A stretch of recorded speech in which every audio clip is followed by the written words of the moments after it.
நம்ம வாழ்க்கையில் நிறைய அட்வைசஸ் கேட்டிருப்போம். இந்த அட்வைசஸ் எங்கிருந்து வருது, எப்படி வருது அப்படிங்கிறது ரொம்ப முக்கியம். நீங்கள் அவுட் சைடு வேர்ல்டுன்னா எடுத்துக்கலாம், ஆனால் ரொம்ப நெருங்கிய வட்டங்கள்னா கொஞ்சம் யோசிக்கணும். ஏன்னா இந்த அட்வைசஸ் எல்லாம் மேக்சிமம் நெகட்டிவாக தான் இருக்கும். இந்த நெகட்டிவ் அட்வைசஸ் பார்த்திங்கன்னா உங்களை திரும்பவும் கீழே தான் கொண்டு போகும். இந்த பாசிட்டிவ் ஆட்டிடியூடுங்கிறது உங்களுடைய இன்னர் மைண்ட்லேருந்து வரக்கூடிய பாசிட்டிவ் ஆட்டிடியூடு தாங்க எதுவுமே டிசிஷன். அதுதான் பாசிட்டிவாக ஒரு ஜெயிக்கக்கூடிய ஒரு டிசிஷனை எடுக்க வைக்கும்.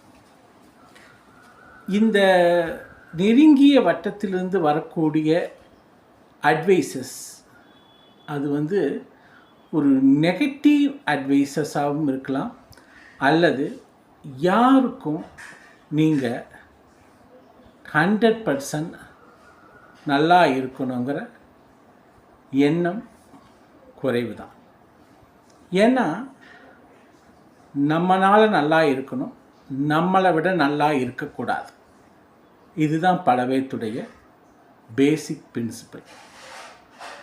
ஸோ நம்ம எப்போ என்ன விஷயம் எடுக்கணும்னா, நம்மளுடைய சில வெறும் நலம் விரும்பிகள், மிகவும் நலம் விரும்பிகள், அவங்க சொல்லக்கூடிய அட்வைஸஸை கேட்டுக்கிட்டு அதே நேரத்தில் நம்ம இன்னர் மைண்டில் என்ன இருக்கோ அதை நம்ம டிசிஷனாக எடுக்கும்போது அது சக்ஸஸ் வரும்.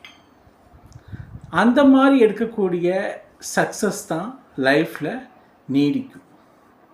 யாருக்கும் அது எங்கே எந்த மீடியா எதாக இருந்தாலும் யாருக்கும் நீங்கள் மிகப்பெரிய பொசிஷன் உங்களை வச்சு பார்க்கணுங்கிற ஆசையெல்லாம் கிடையாதுங்க. நீங்கள் என்ன லைஃப்பில் உங்கள் இன்னர் மைண்டை கேட்டு சக்ஸஸ்ஃபுல்லாக பாசிட்டிவ் ஆட்டிடியூடு போகிறீங்களோ அதுதான் ஜெயிக்க வைக்கும். அதை செய்யுங்க. இந்த அட்வைசஸ் அப்படிங்கிறத நீங்கள் எடுத்துக்கிட்டு பண்ண ஆரம்பிச்சிங்கன்னா அது பல நேரங்களில் மைனஸில் தான் முடியும். உங்கள் இன்னர் மைண்டில் ஒரு பாசிட்டிவ் ஆட்டிடியூடோட நீங்கள் எடுக்கக்கூடிய முடிவு தான் மிகப்பெரிய வெற்றியை குறிக்கும். அதை செய்யுங்க.